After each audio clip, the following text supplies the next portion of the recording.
সুপ্রিয় দর্শক শ্রোতা, আশা করি আপনারা সকলে ভালো আছেন এবং সুস্থ আছেন। ভেষজ সমাহারের পক্ষ থেকে আপনাদের সকলকে জানাচ্ছি আন্তরিক শুভেচ্ছা এবং অভিনন্দন। প্রিয় বন্ধুরা, ভিডিওটিতে আপনারা যে উদ্ভিদটি দেখছেন এটির নাম হলো বিষকাটালি। নাম শুনেই বুঝতে পারছেন এটার সাথে বিষের সম্পর্ক আছে নিশ্চয়ই। ঠিক ধরেছেন, এটি বিষাক্ত ভেষজ উদ্ভিদ এবং বিষ কাটাতেও ব্যবহার করা হয়। মাছ ধরতে গিয়ে মাছের কাঁটা বিঁধলে বিষের যন্ত্রণা কাটাতে এই উদ্ভিদটির ব্যবহার থেকেই মূলত এর নামকরণ করা হয়েছে বলে ধারণা করা হয়। ভাবছেন সব কিছুই তো ভালো, কিন্তু এই গাছ সম্পর্কে জেনে আপনার কী কাজ? প্রকৃতপক্ষে এই গাছের পুরোটাই ঔষধ। কীটনাশক থেকে শুরু করে এত গুরুত্বপূর্ণ ব্যবহার যে এটাকে অতি ভেষজ কিংবা অতি কীটনাশক বললেও ভুল হবে না। এখানেই আপনার কাজ।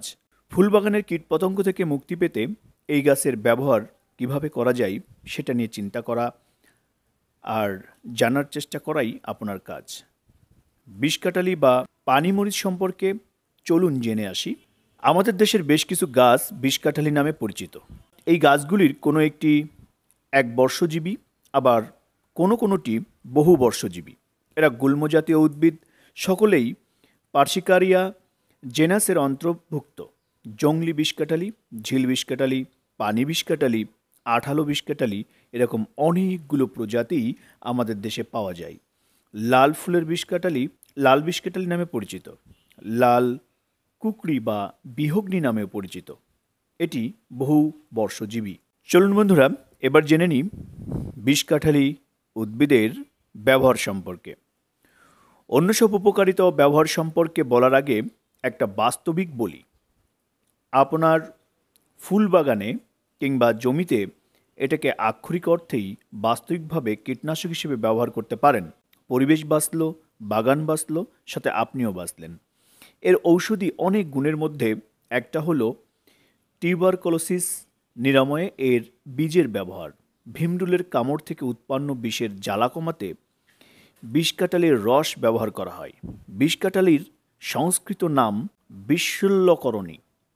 গ্রামের কিশোরেরা কেঁচোকে মাটির নিচ থেকে বের করে আনার উদ্দেশ্যে যেই স্থানে কেঁচো আছে সেই জায়গায় ওপরে এই গাছটির লতাপাতাকে পা দ্বারা কসলাতে থাকে এবং পায়ের পানি ঢালতে থাকে। গাছের পাতার রস মিশ্রিত পানি মাটিতে প্রবেশ করলে মাটির নিচ থেকে কেঁচোরা বের হয়ে আসে এবং সেই কেঁচো কিশোরেরা বড়শিতে মাছ শিকারের কাজে লাগায়। পাতা সিফিলিস ও রিমেটিজম এ ব্যবহার করা হয়। কৃমিনাশক হিসেবে ঘা ও আলসারের চিকিৎসায় ব্যবহৃত হয়। এ গাছ ক্যান্সারের চিকিৎসায় ব্যবহৃত হয়। এটি বেশ বিষাক্ত।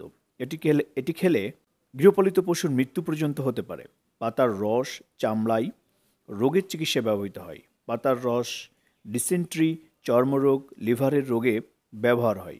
পুকুরের মাছ মেরে ফেলার জন্য এবং গৃহপালিত পশুর গায়ের উকুন মারার জন্য এ গাছ বহুল ব্যবহৃত। পাতার রস ব্যথানাশক হিসেবে ব্যবহার করা হয়। ব্যথার ও প্রদাহের চিকিৎসায় এই গাছ ব্যবহৃত হয়। প্রিয় বন্ধুরা, অতি সংক্ষিপ্ত পরিসরে বিষকাটালি গাছ সম্পর্কে বর্ণনা করলাম আপনাদের সামনে। সম্মানিত বন্ধুরা, বিশেষ সমাহারে আজ এই পর্যন্তই। এতটুকুই ছিল আজকের আয়োজন। সম্মানিত বন্ধুরা, আপনাদের কাছে একটি অনুরোধ, আমার এই চ্যানেলটিকে আপনারা লাইক, কমেন্টস, শেয়ার এবং সাবস্ক্রাইবের মাধ্যমে আমার সাথে থাকবেন এবং পাশে থাকবেন। বিশেষ সমাহার আপনাদের চ্যানেল।